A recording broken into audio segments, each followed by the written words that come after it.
प्रधानमंत्री संविधान के गुणगान गा रहे थे, वही प्रधानमंत्री जिन्होंने कहा था 370 सीट वो खुद लाएंगे, ये राज्यसभा के पटल पे कहा था और 400 से ज्यादा सीट एनडीए लेकर आएगी। और वो जब जैसे ही 400 सीट का नारा दिया था, वैसे ही सारे उनके जो प्रत्याशी थे सबने कहा संविधान को बदला जाएगा।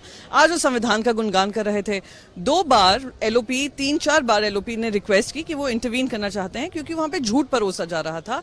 और एक जैसे बार बार ये एक नॉर्म बन गया है कि मिनिस्टर्स भी आकर इंटरवीन करते हैं, तो इनको इंटरवेंशन देने का समय नहीं मिला। 3-4 बार हमने रिक्वेस्ट की माननीय चेयरपर्सन से, पर उन्होंने मौका नहीं दिया। इसलिए हमने कहा कि अगर हमारी सुनवाई नहीं करनी है, पार्लियामेंट्री डेमोक्रेसी का सिस्टम ही ये नहीं मानते हैं, अभी भी उसी अहंकार से चल रहे हैं, तो हमने भी सदन से वॉकआउट किया है। लेकिन मैम ने संविधान को चुनौती दी है, संविधान की भावना का अपमान किया है, प्रधानमंत्री के जवाब के दौरान वॉकआउट करना।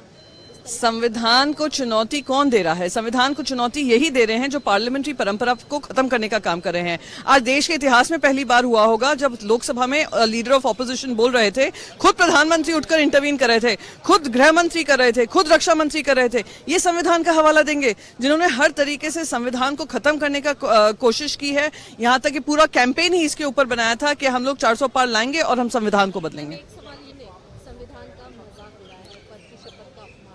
अपमान जो अपमानित महसूस कर रहे हैं, ये वो लोग हैं जो 240 पे जनता ने उनको कर भेजा है, अपनी झेप, अपनी खिस्यान पर हमारे दरवाजे पे करने की कोशिश कर रहे हैं। पर ये सच्चाई है कि